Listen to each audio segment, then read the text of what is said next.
Hello, we're back. We're deciding on our top 8 feature match here for the quarterfinals. Yeah, we're going to open with Daniil Starr, who's our second seed, who's on Death and Taxes. Who we've not seen on camera yet, but we have seen his deck on camera in Alex Gershaw's deck tech earlier on today.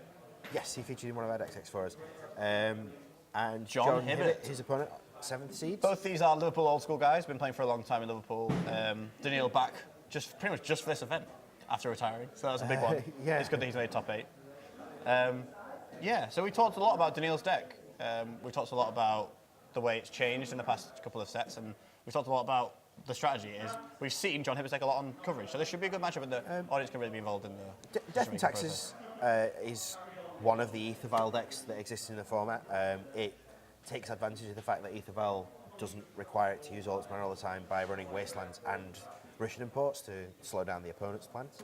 The decks existed for quite a long time, but every now and then, kind of like we were saying with Burn, how gradually a new red spell will appear that just happens to bump out one of the older ones. A new white creature will show up that makes the deck slightly better. I think the biggest, most important one of relatively recent times is the first version of Thalia, Yes. which is Thorn of Amethyst on legs. Yeah. The second Visit to Innistrad brought us a new Thalia that's also Thalia. seeing some play. Really, really beats people up for playing fetch lands. Yes. Oh my goodness. And then in Conspiracy, we've had the new white version of Recruiter. Imperial Recruiter, and we've also got a creature that I've heard people referring to as Alice of the Void. The 2/2 for 3. It's a good one. It's a good name. Yeah. It's a good name. Is it? Oh, Sanctum Prelate? Sanctum Prelate, yeah. The actual name is Sanctum Prelate. Yeah. So we're basically ready to go down to see these cards in action. We're looking forward to it, so I'm sure you are as well. Here we go. So Daniil, as the higher seed, will Play first.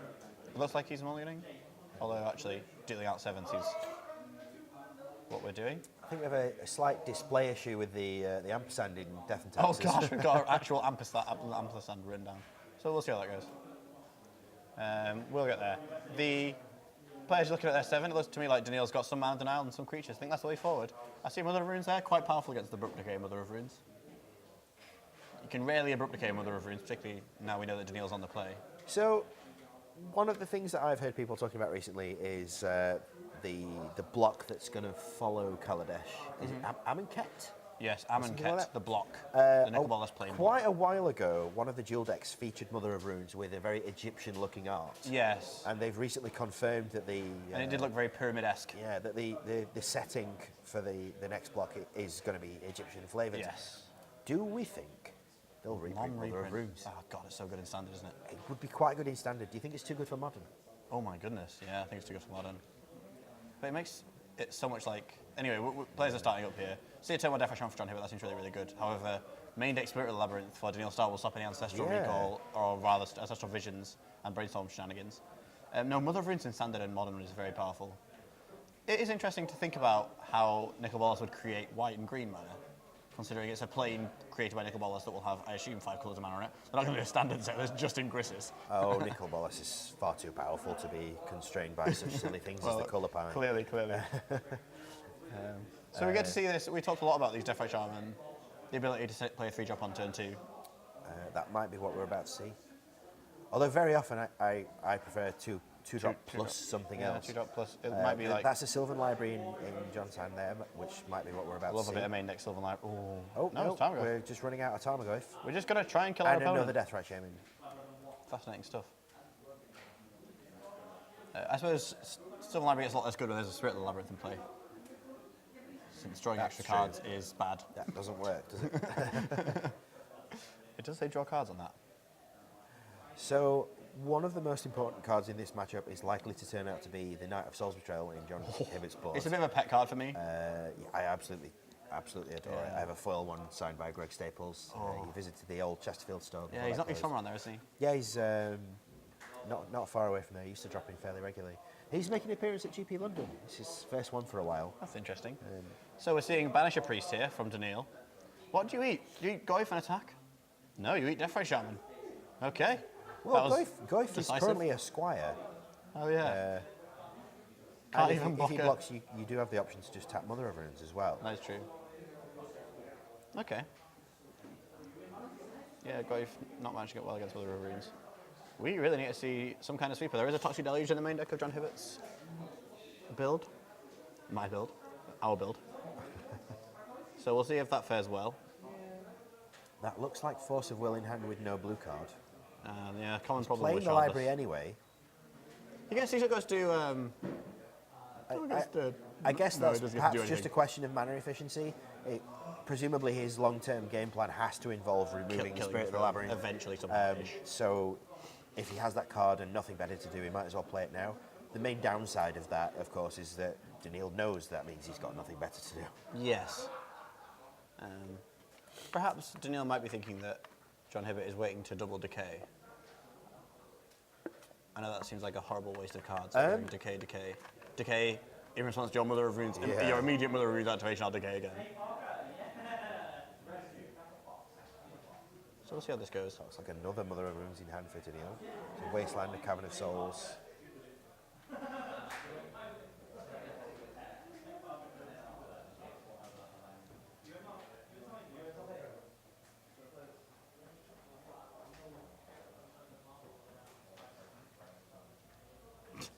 Daniil, I'll take the expensive one. Star.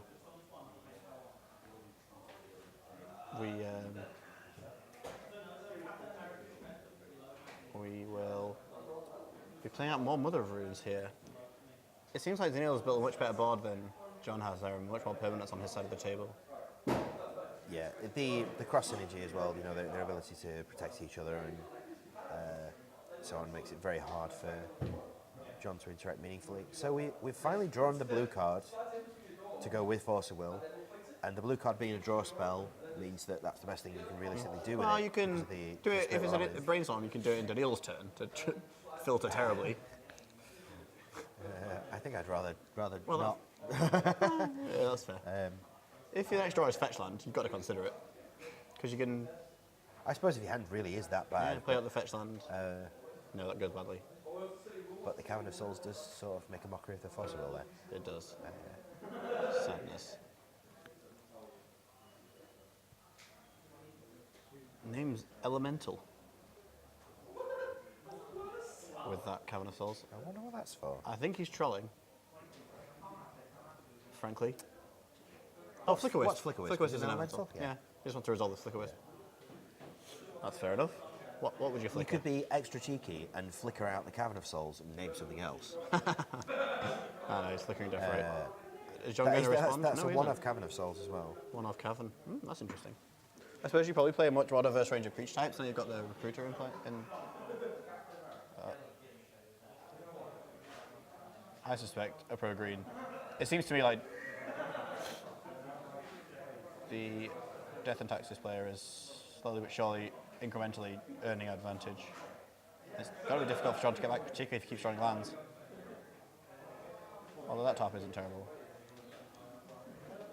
At least it's a way to kill his opponent, eventually. I just don't think you can compete with this clock. I mean, No, I it's agree. a three power flyer.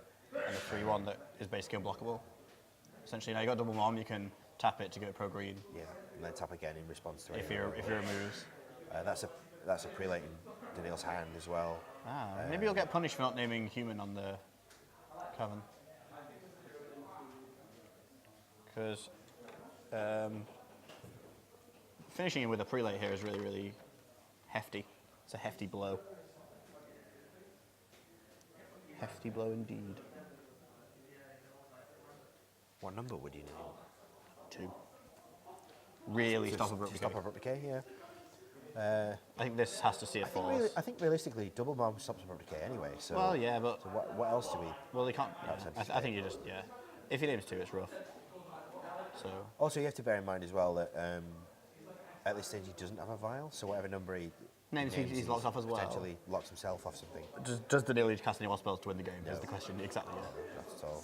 Whereas John Hibbert really needs something good to happen.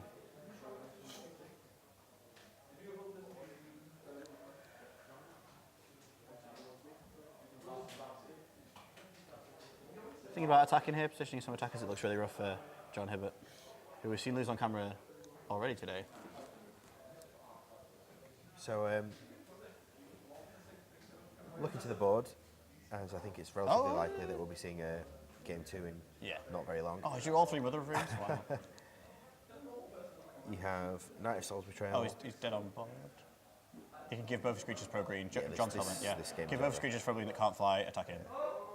That's exactly 7. Oh, it's actually 8, but you know. Yeah, there we go. Cast hand. Yeah. We have Knight of Souls Betrayal. Golgari Charm for toughness reduction. That they tend to be board wipes against These X1 Death and decks. Taxes. Yeah, I mean, look at the board an awful lot of Death and Taxes creatures are X1. There's also Pithy Needle and Null Rod that go some way towards dealing with. Oh, sorry, he has access to Death Shaman activation. So he goes to 1 or 3 if... Sure, but I don't think he realistically has any outs. I got Tossy Deluge for 2. Deluge for 1 would do. Well, Two- for 2, well, two's better. you get back the Death Yeah. Shaman that your opponent's Banisher Yeah. Priest is hidden away. So that's pretty sweet. Sure, so I think we're expecting Knight of Souls Betrayal and Golgari Charm. Yep. You've got Null Rod, Pithy Needle maybe? and Null Rod. Yeah. Those cards help attack the Aether Vial plan, but also the equipment package that Yes. comes with Stoneforge and Mystic. Yes. You've got Disfigure just as another piece of cheap removal. It's very, very helpful to be able to kill Mother of Runes immediately. Like Yes. if they reach their next untap step, it immediately gets very, very difficult to take off the table. So 1 mana removal is quite important in that regard. Vendilion Clique is a very, very cheeky response to a Vial or a Stoneforge activation. It is. So I would consider bringing that in. I also, well, it's not very good with the Knight of Souls Betrayal package, but it is another threat, and I think you want more threats against DnT. It's not very good in the face of your own Golgari Charm. On the other side of the table, we've got Aethersworn Canonist, which puts a stop to No, it doesn't. Cascade. Non-artifact. Shardless Agent is an Oh, artifact creature. of course it does, yeah. A lot of players... Yeah. The hilarious yeah, thing it yeah. does, yeah. The hilarious thing it does stop is it means that if you suspend divisions, the turn you cast a vision in your upkeep, you then can't play anything. You can't play else, anything. yeah. There's another prelate. There's a Containment Priest. I don't know if we really need those. I think the Rest in Peace is the very Rest in solid. Peace is definitely solid because I would board in the second prelate. Rest in Peace against both Deathrite and Tarmogoyf is very, very strong. There's You just don't need the Light and there's just a generic extra removal package in the form of Council's Judgment, Oblivion Ring, Path to Exile, and there's a Leaning Relic Ward as well. I like Leading Relic Water because it turns off the enchantment, Sylvan Library, as well as randomly hitting creatures. Randomly hits creatures. So it's a sort of upgrade on Banished Priest in some senses. Veteran Armourer might come in if he's anticipating Knight of Souls Betrayal or possibly Dread of Night or something along those lines, Yes. just because it effectively undoes that sideboard card from the opposite side of the table. Yes. Also as a one-of, it's searchable with the recruiters. Finally, Gideon. I think that card is a very interesting touch. The problem I have is every time we look at this sideboard, I think we should board Gideon in here. We should board Gideon in here. Why aren't you just playing it in the main? Yeah, then? well, I understand why I'm Yeah. playing in the main because they want a lot of low-cost creatures. And so, like, if I'm always thinking we should board it in, it's about what we should board out. And for this matchup, what should we board out? It's a big question, but we both remain stunned. Yeah. I'm looking at the cards and thinking, oh, these are really good. Yeah, Revoker seems fine. I can see boarding out a piece of equipment if we're thinking about Null Rod coming in. Sword of Fire and Ice isn't great. Belfrix is the only blue creature, there are no red creatures. It is pro Jace, which is relevant a bit. But you have Revoker for pro Jace. Protection from Jace My Sculptor. We'll see how this goes in the long run. Players obviously make their sideboarding decisions because they're shuffling up ready to go. It's going to be a really interesting match here. Hopefully a little bit more play to it. I know Daniil got very far ahead very quickly there.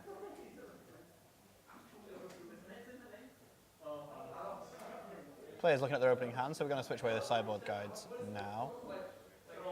John will be on the play here. It looks like his hands of lands and spells seem strong.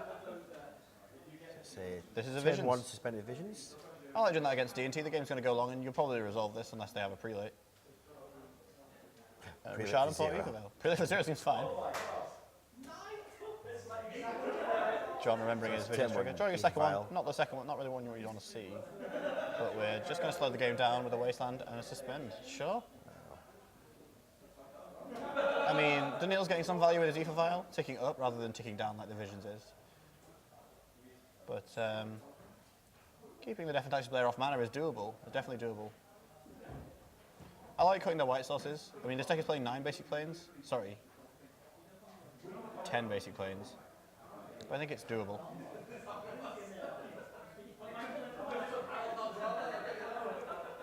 The second port from Daniil implies that he had no second white sauce. Now, Daniil needs double white for prelate, which we can see in his hand. But prelate on 0 here seems very strong. Not if he just files it in for 3. Sure. Thankfully, John will be able to... No, he won't. Yeah, he will. He'll be able to resolve our visions before then. Right? Daniil go up to 2 now. No, he won't. Yeah, No, he won't. Fascinating stuff. That's some other runes coming in the end set. That's pretty powerful. End set with the runes seems strong. Straight to 2. That's another Ether Vial in hand. So that'll allow him to have multiple vials set to different numbers. The second vial does seem strong. Alex Gersha pointed that out to me earlier today.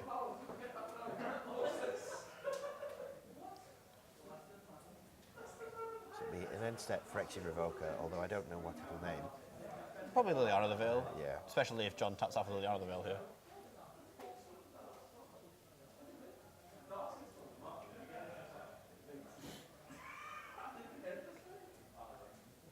It's like magic here. Both players having to think a lot about the plays. If you're John Hibbert here, how do you feel?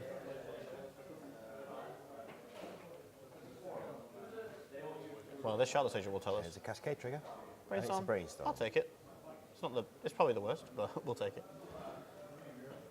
Now, unfortunately for Daniil, he doesn't have it, but can you imagine the blowout of Viling in. Spirit of the Labyrinth at this stage? Yeah, OP. So John wouldn't get to draw a card, but would still have to put 2 cards back, Yeah. which basically empties his hand. Yeah.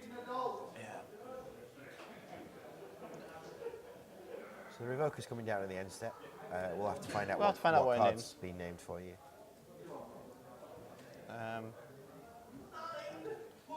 What would you name here, Alex? I might hedge my bets against a Numbers Hours GT. Okay, he's named Because Liliana of the Veil. Yeah, but Liliana is the most obvious choice because that card is definitely in the deck. Thankfully, John Hibbert, helpful as ever, has written Liliana of the Veil on a bit of paper for us. Seems like Daniil's drawn his 3rd white source on time, but with the Vial, it's very possible. We're just going to see it vialed in the main phase. Yeah. 0. Yep, named 0 very Yep. abruptly and deliberately. And with access to Richard and point upkeep, it's going to be difficult for John Hibbert to remove that. So what's left in hand for Daniil? I think we've got a sword, another vial, and a Flicker Wisp. We're playing the sword, but just casting the sword. And passing the turn, no attacks.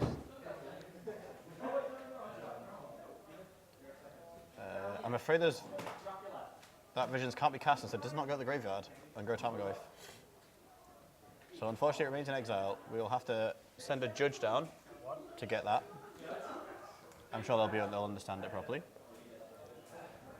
Science of Prelate says you cannot cast cards of 0 combat mana cost, therefore they're not counted. They don't go to the graveyard. They just remain in Just exile. stay where they are. Yeah. Which sucks for John Hibbert, so his growth doesn't grow. We'll see how this goes, though. That has all been sorted for us. But it doesn't have any time counters left on it. So you cannot remove any more. If the Prelate disappears later, there's not another opportunity to cast it. It just stays in exile, not being cast. Yeah. Here we go. So we're going to spin the wheel again here. Shardless Station. One of the most fun things for this deck to do is just to go. Tarmogoyf's not the best flip, 2 Tarmogoyfs. but we have a board. Well, with only 1 Mother of Rooms, double Tarmogoyf is not a particularly bad position to be in. The problem is we're going to have a sword online next turn. Yeah, I don't think we can beat a 4/4 with pro red and pro blue. But we're going to bash anyway. I like this attack. So with John Hibbert being tapped out, Daniil's free to block and give protection. Yeah, I don't mind them killing my Shardless Agent here because the shock from the sword that's coming in next turn is going to kill it anyway.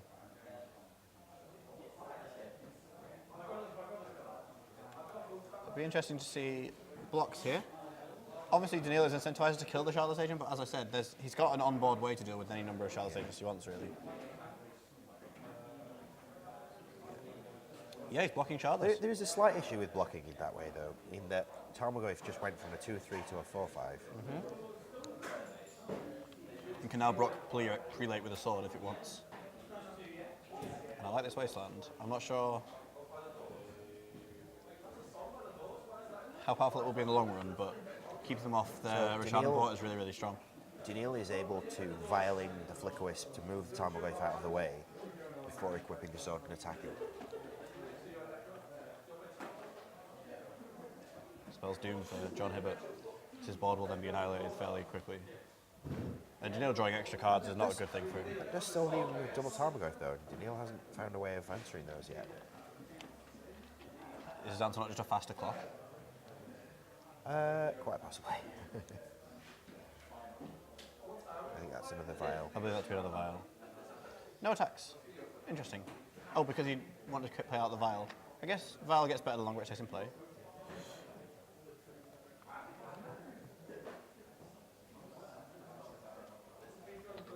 Having not found a way to get rid of that prelate, those actually just look very sad.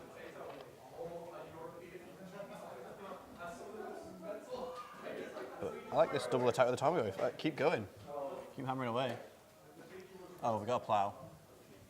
So the draw for turn last turn was sort of plowshares. That's And frustrating. then we're going to be able to violin. Oh, there's a brainstorming response. I like this. I don't know if John's left Force Will in. I'm not sure it's correct to, but No, I don't think it's at all. I mean, apart from anything. vial. And Vial Cavern means Assault. that a lot of things are just not being cast, and Cavern means that a lot more of them can't be counted.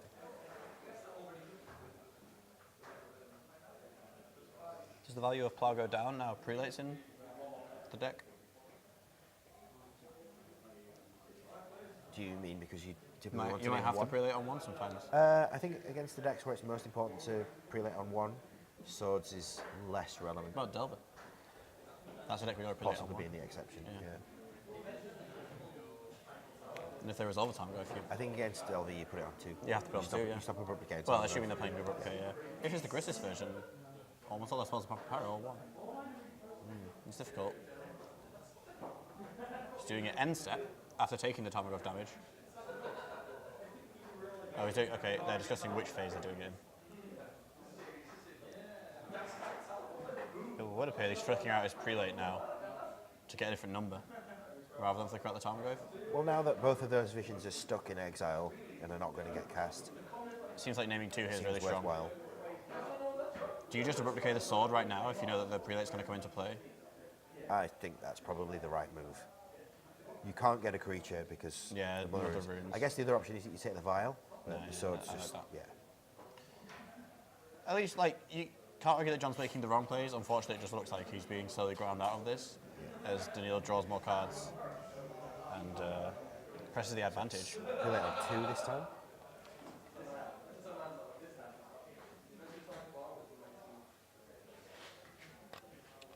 One would assume it's two. We'll just get clarification from that in It's definitely two. one moment.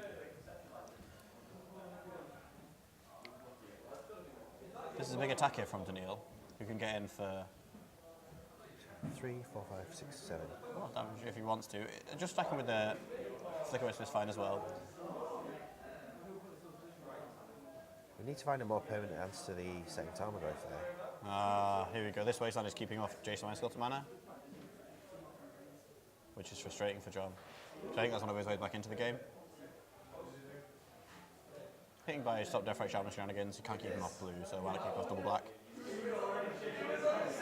That seems fine to me. So here's the tar pit. I guess we weren't playing Jace this turn. Oh no, we had Misty. Okay. Jace next turn. There's still a way out of this game, and it's play Jace next turn.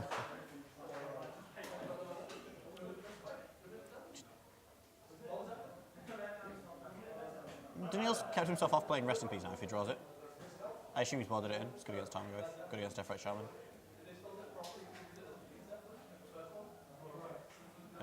No, it's Sanctum Daniel, Prelate. yeah, so Daniil Star blinks his prelate to change the number. It's a fascinating thing where it's, It's the mythic from the new Conspiracy set yeah, that sort of mimics the effect of Chalice of the Void. Alice of the Void. You set it to a number and spells with that converted mana cost can't be Interesting, played. that's another effect you can't do with Chalice. You can't flicker it in and out to change the number? No, you can change it to 0, but then you 0. can't change it back to anything yeah. else. John's going to tap out for this Jace Mind Sculptor here. No reason not to. Not sure what he's going to do with it, as it's pretty dead unless he pluses it. That certainly seems to be the case, but...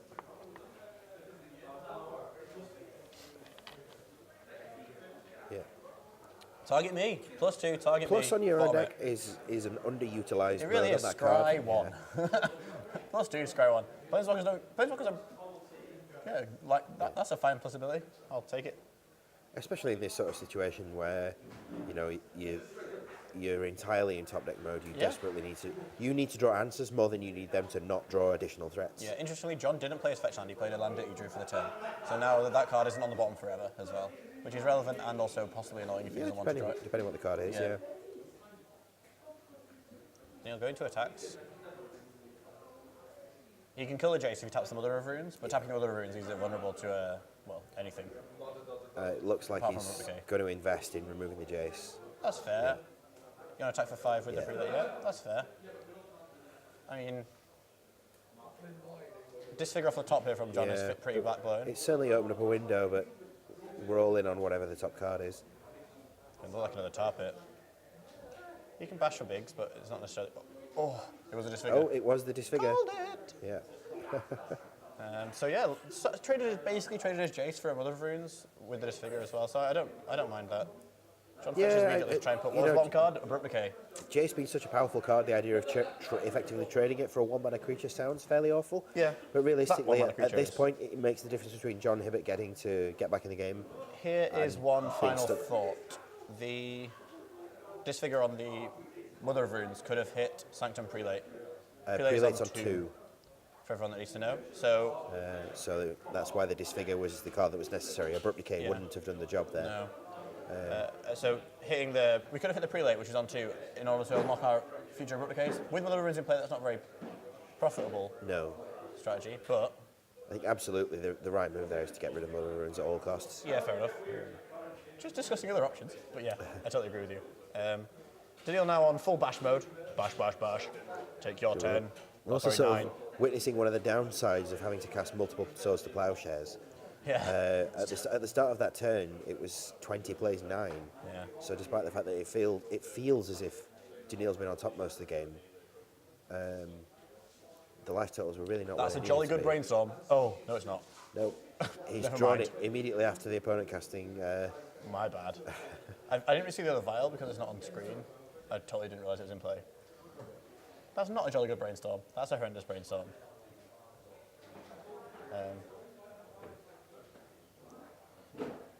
That seemed like a really strong Spirit Labyrinth, looking back. I think the vials are on 2 1 and 3. Yeah, or is it? sorry, 2 and 3. Yeah. It must, because he didn't tap his mana to play the... Oh, that wasteland's pretty strong. That Creeping Tab is not long for this world. I think it was on block mode anyway, which is very sad.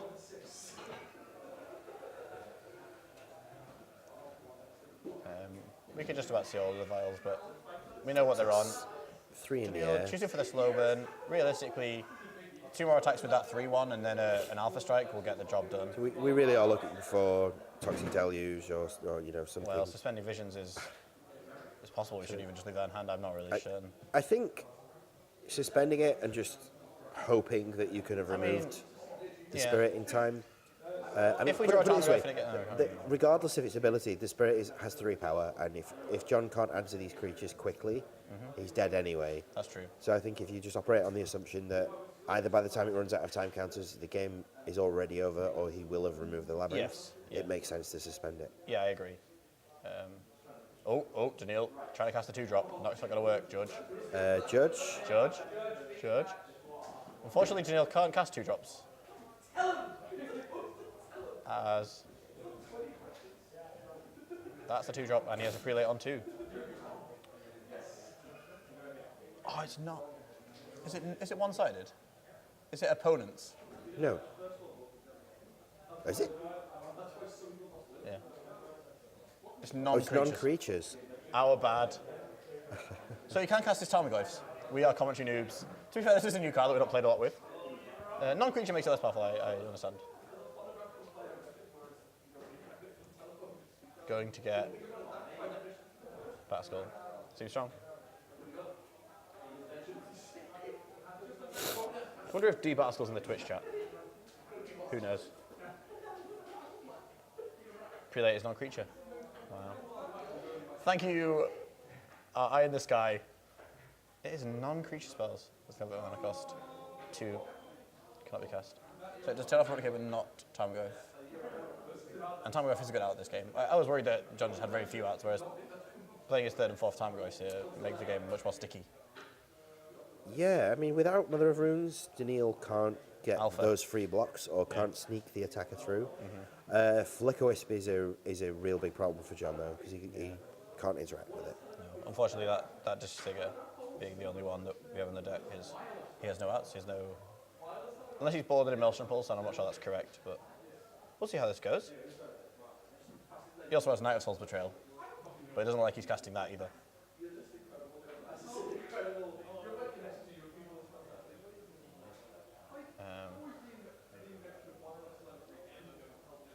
So, the obvious comparison with this new creature from Which is from being Conspiracy, Maelstrom Pulsed. which is being Maelstrom Pulsed right now, is with Chalice of the Void. Now, Chalice of the Void has a triggered ability that says when a spell is cast, counter it, and that can be relevant both because it can be missed, missed triggers are a thing, but also certain fringe scenarios like you can still cast your spell to up the storm count, or you might have a young pyromancer in play, so you cast the trigger just to get the token. Sure. It's not how this one works. Alice of the Void, unlike Chalice of the Void, modifies the game rules. So instead of saying that when you cast a spell, counter it. Wow, just Gideon Emblem attack. Yeah. John dead. It simply says that the spells can't be cast. So if you cast a spell under Sanctum Prelate when you're not supposed to, that's a game rule violation. The judge will get involved. The situation will have to be backed up if possible. And it can't be missed or forgotten in the same way that Chalice of the Void can. So that was the sideboard Gideon that we were talking about. Seems strong. 4 mana Planeswalkers, fairly silly. Oh, we're waiting for Chandra Mind Yep. Sculptor. Well, I'll be getting my playset. I don't know about you. Yeah. We should get Mind Sculptors in all the colours, so it's fair, right? I'm waiting for Garrick the Mind Sculptor. Nah, he'd be black-green now. It's Nissa the Mind Sculptor now. Well, we kind of have that. We've got Garrick. Yeah, we've got Garrick. No, Garrick. Well, he has 5 abilities. Yeah. That's OP. No Garrick Relentless on my Shardless Bug sideboard today. That sucks. I love that card.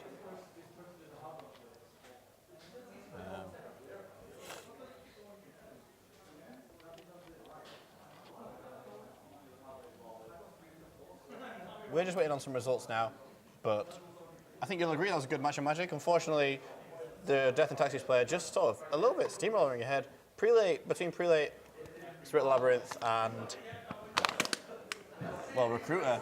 The matchup seems a bit worse for Shardless Bug. Yeah, I mean, there's certain haymakers in the bug list that we could have seen in the form of Night's Soul's Betrayal, Night's Soul's Toxic Betrayal or Deluge, Toxic Deluge that and could have earlier Maelstrom Pulse. made a huge Golgari difference. Chance. Yeah, you're right. We didn't really see those. Mother of Runes is a big deal. Partially because the Recruiter's in the deck, so the Spirit Labyrinth is in the deck, and because the Spirit Labyrinth is in the deck, we couldn't cantrip. And also because the Prelate was in the deck, we couldn't. We missed out on drawing 6 cards that game from Prelate. It's rough. It seems a lot like Daniil's happy with his win. We'll probably feature the other side of the bracket in the next feature match, and we can discuss the deck lists and the matchups of that side of the bracket.